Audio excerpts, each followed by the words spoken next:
Hello everyone, tarot with M Singh में ma'am Singh आप सभी का बहुत बहुत स्वागत करती हूँ। हमेशा की तरह मैं आ गई हूँ आपके पर्सन की करंट एनर्जीज़ के साथ। देखते हैं कलेक्टिव लेवल पे इस वक्त आपके पर्सन की करंट एनर्जीज़ क्या हैं, आपको लेकर सबकॉन्शियस माइंड में क्या चल रहा है, इमीडिएटली क्या एक्शन एक्सपेक्टेड है। शुरू करते हैं आज के रीडिंग लेके प्रभु का नाम। हर हर महादेव, जय हो शिव शक्ति, जय हो राधे कृष्णा, जय हो मेरे भाई। सबसे पहले मेजर अरकाना से हम लेंगे 5 कार्ड्स, क्लैरिफाई करेंगे टैरो से आपके पर्सन के सबकॉन्शियस माइंड में क्या चल रहा है। उसके बाद देखेंगे उनकी current feelings, then will take next action with some guided messages. शुरू करते हैं आज की रीडिंग। जब तक मैं शफल कर रही हूँ अपने पर्सन के बारे में सोचिए, उनका नाम ले लीजिए ताकि ज़्यादा से ज़्यादा एनर्जीज आप तक पहुँच पाएँ। किसी एक कार्ड को मेजर अरकाना से गेस करना चाहें तो कमेंट सेक्शन में लिख सकते हैं अपनी इंट्यूशन को चेक करने के लिए। प्लीज़ बताएं एंजल्स। 5 कार्ड जो मैं यहाँ पर एक वाइब्रेशन फील कर पा रही हूँ वो है पीसफुल रिजोल्यूशंस की। जैसे बहुत सारे मैरिड कपल होते हैं जो झगड़ा कर लेते हैं या शक के कारण या जो भी किसी रीज़न से अगर कॉन्फ्लिक्ट हुई है या किसी का बहुत ज़्यादा इंटरफेरेंस है तो कई बार वो सेपरेट हो जाते हैं। तो बहुत सारे ऐसे मैरिड कपल के बीच का रास्ता निकल सकता है, पीसफुल रिजोल्यूशन निकल सकता है। ऐसी एनर्जी यहाँ पर फील हो रही है। दूसरी चीज़, बहुत सारे लोग ऐसे भी हैं जिनके, अगर आप अनमैरिड कपल हैं तो आप दोनों में कोई मिसअंडरस्टैंडिंग हुई है जिसकी वजह से आप लोग ऑलरेडी सेपरेशन में हैं। तो यहाँ पर भी मिसअंडरस्टैंडिंग रिजॉल्व होने के चांसेस फील हो रहे हैं। तो यहाँ टेम्परेंस की वाइब्रेशन बहुत स्ट्रॉन्ग है और साथ ही साथ यहाँ पर जो एनर्जी है वो जस्टिस की है। ऐसा लग रहा है जैसे न्याय होने वाला है, बहुत सारे रिलेशनशिप में क्लैरिटी मिलने वाली है। ठीक है, सो टेम्परेंस एंड जस्टिस की वाइब्रेशन मुझे फील हो रही है। लेट्स चेक की एनर्जी क्या निकल कर आती है। 5 कार्ड लेंगे हम। सबसे पहला कार्ड है death, transformation. Then we have wheel of fortune. Then we have judgement, strength,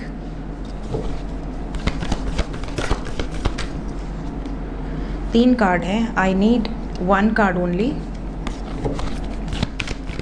एक कार्ड टेम्परेंस आ गया and bottom of the deck से है एम्प्रेस।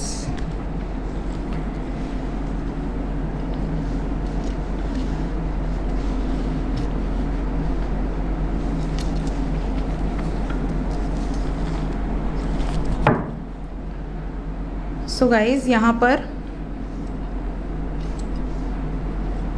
मेजर अरकाना से सभी राशियां यहाँ पर निकल कर आई हैं, all science. But major level पे यहाँ मेष राशि, सिंह राशि, तुला राशि, वृश्चिक राशि, धनु राशि बहुत स्ट्रॉन्ग है। इंग्लिश में Aries, Leo, Libra, Sagittarius and Scorpio आपके पार्टनर का सन साइन, मून साइन या असेंडेंट हो सकता है।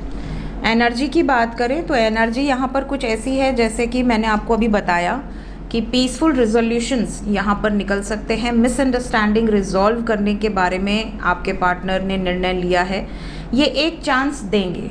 ठीक है, यहाँ पर बहुत सारे ऐसे व्यूवर्स हैं जिन्हें एक चांस मिलेगा रिलेशनशिप में अगर चीज़ें ख़राब हैं तो। लेकिन अगर उस चांस को, उस अपॉर्चुनिटी को आपने मिस कर दिया ईगो के कारण या किसी भी कारण से, तो फिर ये रिलेशनशिप एंड हो सकता है। यहाँ पर ये एनर्जी दिख रही है जैसे ये रिलेशनशिप एंड हो सकता है बिकॉज ऑफ दैट मिसअंडरस्टैंडिंग। तो आपके पार्टनर कहीं ना कहीं, जैसे होता है ना कि एक तरफ आप हैं, एक तरफ थर्ड पार्टी है, तो इन्होंने थर्ड पार्टी को भी मना लिया रिजोल्यूशन निकालने के लिए, आपको भी मनाने का प्रयास कर रहे हैं। तो यहाँ पर बीच का रास्ता निकल सकता है बहुत सारे लोगों की लाइफ में। लेकिन अगर ऐसा नहीं हुआ तो यहाँ पर एंडिंग की एनर्जी है कि चलो ठीक है, हमने एक ट्राई मारा, सिचुएशन हमारे फेवर में नहीं आई, सो लेट इट बी। जो जैसा है उसको वैसा रहने दो, जो जहाँ खुश है उसको वहाँ रहने दो। ये वाली सिचुएशन यहाँ दिख रही है। Let's clarify each and every card.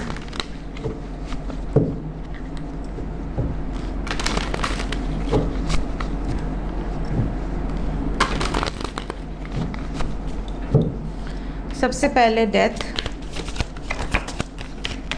Death को क्लैरिफाई किया है द स्टार। क्या होप्स ख़त्म हो गई हैं इनकी? ओके। कैसा स्टेप पॉसिबल दिख रहा है कमिंग डेज में? डेविल। ओके। देखिए यहाँ पर सबसे पहली बात मैं आपको बता दूं कि अगर आपका रिश्ता ऑलरेडी एंडिंग पे है या आपका रिश्ता ऑलरेडी ख़त्म हुआ पड़ा है, बिल्कुल सेपरेशन है, तो यहाँ पर जैसा मैंने कहा कि क्योंकि इनको आपकी फ़िक्र है, चाहे कितना भी इनका ईगो हो, कितना भी इनका एरोगेंट बिहेवियर हो, कितना भी टॉक्सिक रिलेशनशिप रहा हो पास्ट में आप लोगों का जिसकी वजह से एंड हुआ, झगड़ा, लड़ाई, शक, जो भी रीज़न रहा हो, बट इन्हें अभी भी आपकी फ़िक्र है and they are very hopeful कि इस रिलेशनशिप को एक मौका मिलना चाहिए। सो दे आर होपफुल कि क्योंकि मैं केयर करता हूँ, शायद वो भी करता होगा या करती होगी, तो इसे एक मौका देना चाहिए पुरानी बातों को भुलाकर। Wheel of Fortune, wheel of Fortune को क्लैरिफाई किया है स्ट्रेंथ ने, ठीक है। व्हील ऑफ फॉर्च्यून को स्ट्रेंथ ने क्लैरिफाई किया है। सो कहीं ना कहीं दे हैव दैट कैपेबिलिटी कि ये सिचुएशन को हैंडल कर सकते हैं और अपना पूरा मतलब हिम्मत लगाकर ये एक्शन लेना चाह रहे हैं। तो इन्हें किसी का फियर नहीं है और ये थोड़ा इस टाइम पीरियड में आपको लेकर, इस रिलेशनशिप को लेकर अपनों से भी लड़ जाना, ये वाली सिचुएशन भी यहाँ दिख रही है, क्योंकि इन्हें ऐसा एक मौका ज़रूर देना है अपना फुल फ्लेज्ड, कोई भी मतलब इफ़ बट नहीं होगा। देन जजमेंट, जजमेंट को क्लैरिफाई किया है queen of cups with 8 of wands and 4 of wands with the fool.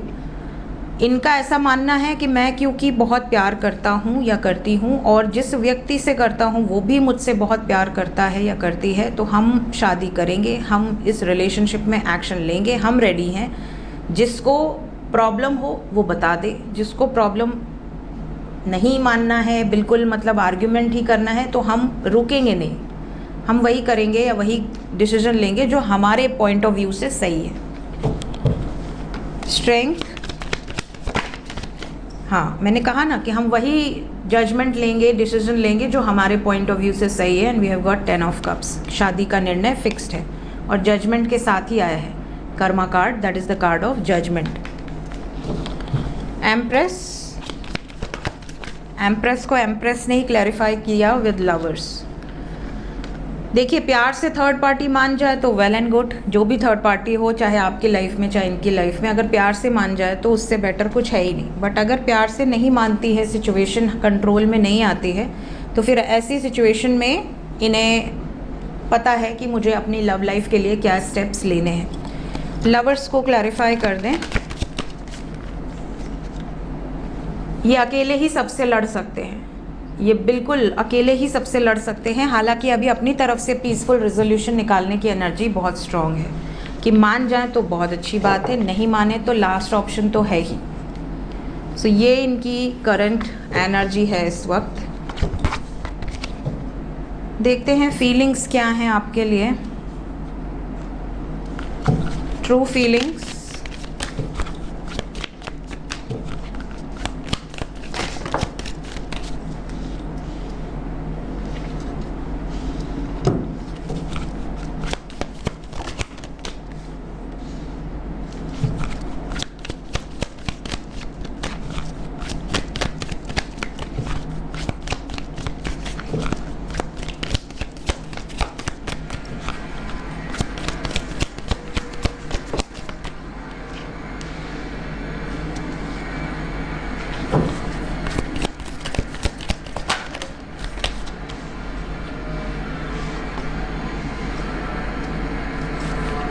Bottom of the deck से है वेडिंग,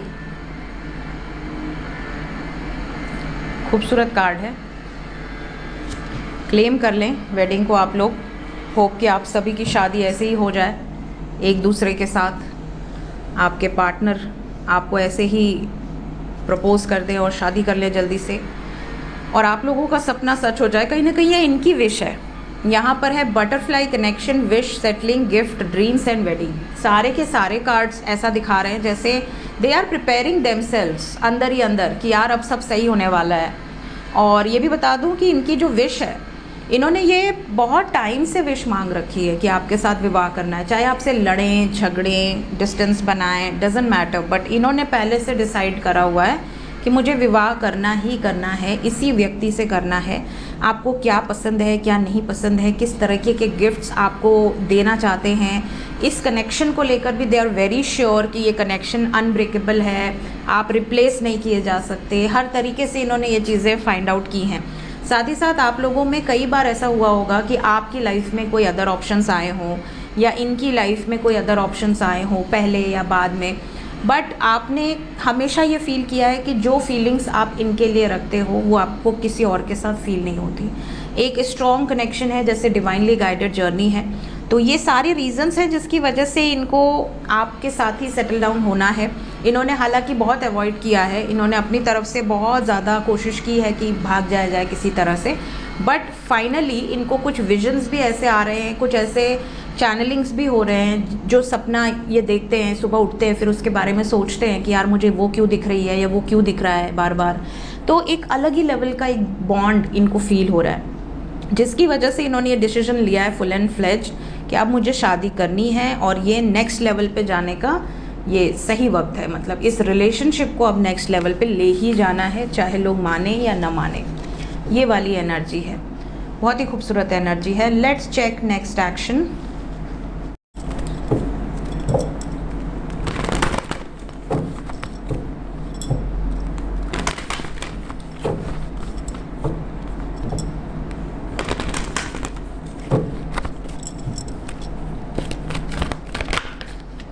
नेक्स्ट एक्शन, सबसे पहले जो लोग नो कांटेक्ट में हैं, क्या उनकी बातचीत एक्सपेक्टेड है कमिंग डेज में?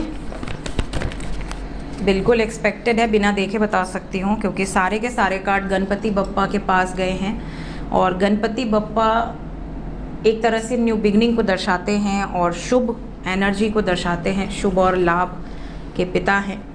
तो कहीं ना कहीं आपके सब्र का फल, बिल्कुल 222 आ गया यहाँ पे, डबल टू यूनियन की वाइब्रेशन है विद 3-6।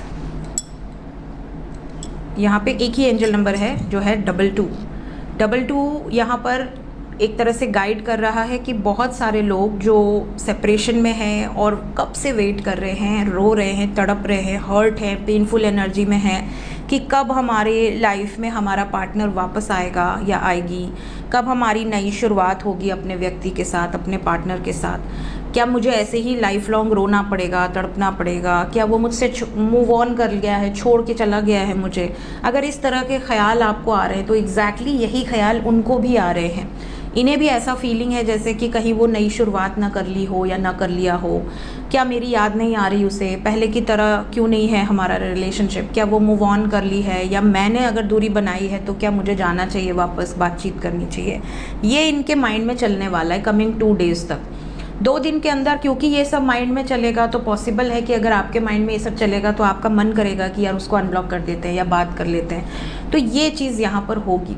तो 2 दिन के अंदर बहुत सारे लोग ऐसे हैं जो नो कांटेक्ट में हैं और आगे आने वाले टाइम में बातचीत एक्सपेक्टेड है।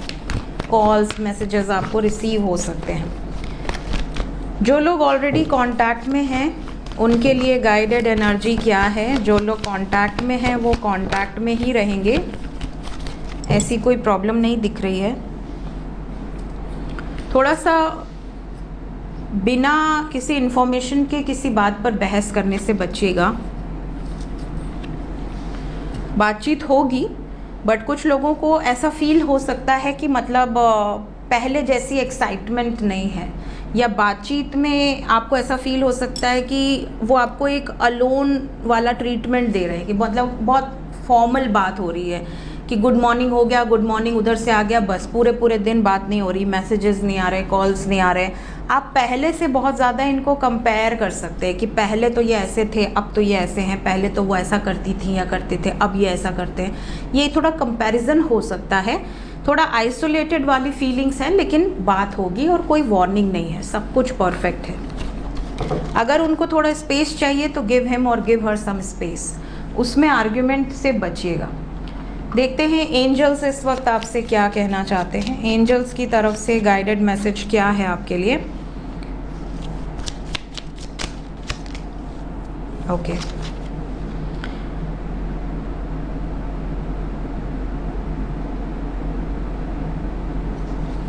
ओके, दो मैसेज है और बहुत ही खूबसूरत मैसेज है। सबसे पहला मैसेज है, कई बार होता है ना कि जब हमारे पास बहुत ज़्यादा पैसे आ जाते हैं या बहुत नेम फेम रिकॉग्निशन मिल जाती है, तो बहुत सारे ऐसे लोग हैं जो आपकी फैमिली में हैं, आप जिनको जब हम खाली रहते हैं, फॉर एग्ज़ाम्पल जब हम फ्री रहते हैं, हम जॉबलेस हैं सपोज़, तो हम क्या करते हैं कि हम ज़्यादातर लोगों से बातचीत करना पसंद करते हैं, क्योंकि हमें अकेला लगता है, हम बोर होते हैं, तो हमें लगता है इनका भी हालचाल ले लो, इनका भी हालचाल ले लो, ठीक है, उनसे भी बात कर लेते हैं, उनको भी मैसेज कर देते हैं। जब हम बहुत बिज़ी हो जाते हैं, जब हमारे पास बहुत काम है, बहुत पैसा है, हम बहुत ज़्यादा बिज़ी हैं, तो कई बार होता है कि हम फैमिली को या अपने जुड़े लोगों को, जो हम जिनसे एक टाइम पे बहुत ज़्यादा अटैच थे, बहुत ज़्यादा कन्वर्सेशन करते थे, कई बार दोस्तों को ही एग्जांपल में ले लीजिए, हम जब फ्री होते हैं हम दोस्तों के साथ बहुत टाइम स्पेंड करते हैं, घूमते फिरते हैं, ऐश करते हैं, लेकिन जब हम बिज़ी हो जाते हैं बहुत अपनी डेली रूटीन्स में या पैसा कमाने के चक्कर में, तो हम क्या करते हैं, हम अपने उन्हीं दोस्तों को बिल्कुल फॉर ग्रांटेड ले लेते हैं। कभी बात नहीं करना, कभी मिलना नहीं, सामने वाले दोस्त कभी मिल भी गए तो वो यही कहेंगे कि यार तू तो भूल गई, या तू तो भूल गया, तू तो दिखता नहीं है, या तुझे तो फिक्र ही नहीं है, ठीक है, तू तो बड़ा आदमी बन गया या बन गई है। इस तरह के टॉन्ट्स आपको सुनने मिलते हैं, ठीक है। कई बार ऐसा होता है कि इंसान पैसे कमाने के लिए या पावर कमाने के लिए इतनी मेहनत करता है कि उसको लगता है कि मैंने सब कुछ अचीव कर लिया, लेकिन जब वो पीछे मुड़ के देखता है उसको लगता है कि यार जो खुशी थी, जो सुकून था अपने दोस्तों के साथ, अपने रिश्तेदारों के साथ, अपनों के साथ, फैमिली में बैठना, फैमिली में लूडो खेलना, चेस खेलना, टाइम पास करना, साथ में डिनर करना, लंच करना, वो आप कहीं ना कहीं मिस करने लगते हो। तो इतना भी किसी एक पर्टिकुलर एरिया ऑफ लाइफ पे फोकस मत करिए कि आपके बाकी एरिया ऑफ लाइफ को आप समय ना दे पाए। जैसे आपका 24 घंटे का दिन है, उसमें से आधा घंटा फैमिली को दे दो, फैमिली भी खुश हो जाएगी, फैमिली को भी लगेगा कि हाँ आधा घंटा सही बैठा तो सही मेरा बच्चा या मेरी बहन या मेरा भाई या मेरी पत्नी या मेरा पति। आधा घंटा बैठने में क्या दिक्कत है, साथ में खाना खा लो, सुबह नहीं खा रहे हो रात में खा लो, साथ में हाल चाल ले लो, क्या हुआ दिन भर का बात पूछ लो। सामने वाले को लगता है कि हाँ मुझे एक तरह से मेरा ध्यान है, ठीक है। इसी तरह जब आप दोस्तों से कभी कभार, रोज़ नहीं, हफ्ते में 2 दिन, 1 दिन, संडे के दिन, सैटरडे के दिन मुलाकात कर लिए या बातचीत कर लिए कि कैसे हो, कहाँ हो, तो सामने वाले को लगता है ना कि हाँ ये बंदा बदला नहीं, देखो आज इतने बड़े पद पे है या इतना ज़्यादा इसका नाम है या इतना पैसा कमा रहा है या कमा रही है, बट इसको अभी भी इसके अंदर वो घमंड नहीं आया है, ईगो नहीं है कि नहीं। तो ये आपको यहाँ पर कहा जा रहा है। कई बार ऐसा लव लाइफ में भी होता है कि आप अपने पार्टनर पे इतना ज़्यादा कंसंट्रेट करने लगते हो कि 24 घंटे आप उन्हीं से बात कर रहे हो, उन्हीं को देख रहे हो, उन्हीं को स्पाई कर रहे हो, कि आप अपने करियर पे फोकस नहीं कर पाते हो या अपनी एजुकेशन पे नहीं कर पाते हो या अपनी लव लाइफ के अलावा बाकी चीज़ों पे फोकस नहीं कर पाते हो। तो ये नहीं करना है, ठीक है। यहाँ पर कुछ लोगों के लिए ये भी कहा जा रहा है कि आप में से कई लोग ये जन्म पाए ही इसलिए हैं ताकि आप कुछ पैटर्न्स को ब्रेक कर सकें। अब देखिए फॉर एग्ज़ाम्पल, आज आपकी शादी अगर इस वजह से नहीं हो पा रही है आपके पार्टनर से क्योंकि आप लोगों का रिलीजन अलग है या कास्ट अलग है या कल्चर अलग है या ट्रेडिशन अलग है या एज डिफरेंस है या कल्चरल डिफरेंसेस हैं, कुछ भी, ठीक है, या फिर कोई एक सिंगल है, एक डिवोर्सी है, या कोई सिंगल है, कोई विडो है, ठीक है, इस तरह के अनकन्वेंशनल कोई सिचुएशन के कारण अगर आपकी शादी नहीं हो पाई, आपके अंदर वो कर्स रह गया कि यार इन लोगों के कारण मेरी शादी नहीं हो पाई, इन लोगों के कारण मैं पूरी ज़िंदगी अकेला रह गया या अकेली रह गई, या इन लोगों के कारण मुझे एक ऐसे व्यक्ति से शादी करना पड़ा जिससे न मैंने कभी प्यार किया ना शादी के बाद प्यार हुआ, ठीक है, सामने वाले की भी ज़िंदगी आपने एक तरह से ख़राब की। तो ये जो कर्स लेकर आप जाते हो ना, अपने मन में एक विद्रोह लेकर जाते हो, फिर आप नेक्स्ट बर्थ में आप ऐसे योग बनाकर आते हो कि आप पैटर्न्स को ब्रेक करोगे, है ना। कोई भी चीज़ सडनली नहीं होती है, किसी का भी विवाह दूसरे रिलीजन में, दूसरे कास्ट में, दूसरे अनकन्वेंशनल वे में ऐसे ही नहीं होता। कहीं ना कहीं पास्ट लाइफ में आपको अलग किया गया है, पास्ट लाइफ में आपने वो दुख झेला है या आपने खुद अलग किया है, तो आप लाइफ लेसन्स लेने के लिए आते हो। So you only have to break that pattern, ठीक है।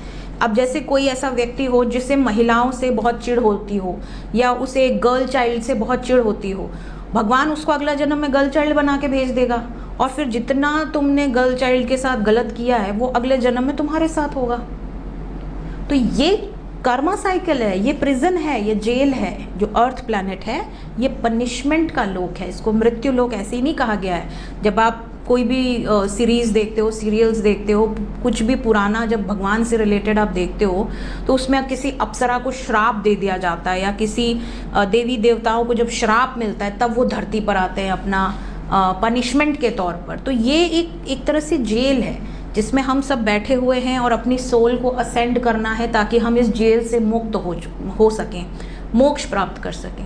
तो ये मुक्ति पाने के लिए एक मौका दिया गया है कि आप अपने कर्मा को क्लिंस कीजिए, और जो नया कर्म आप बनाएंगे वो बहुत ध्यान से, कि मतलब फिर से आपको ये ऊपर जाने के बाद ना पता चले कि अरे यार 2 कर्म पूरा करने आए थे, 75 नया कर्म बना दिया। ठीक है, तो ये जो एनर्जी है आपको यहाँ पे गाइड की जा रही है कि आप में से कई लोग ऐसे हैं जो कुछ पैटर्न्स को ब्रेक करने आए हैं।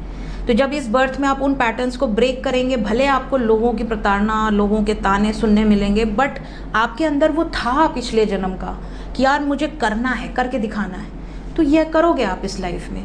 तो कई लोग ऐसे होते हैं जो प्रथाओं को ख़त्म कर देते हैं। कई लोग ऐसे बर्थ लिए हैं इस धरती पर जो कुछ पुरानी प्रथाएं थीं जिनको धीरे धीरे ख़त्म किया है, किसी न किसी ने किया है, तभी ना आज वो चीज़ें ख़त्म हुई हैं। तो ये यहाँ पर बहुत ज़्यादा गाइडेड एनर्जी है कि काफ़ी लोग ऐसे होंगे जिनके अंदर ये एक होता होगा, अंदर बचपन से ऐसा लगता होगा कि ये बहुत गलत हो रहा है, मैं इसको बड़ा होकर बदलूंगी या बदलूंगा।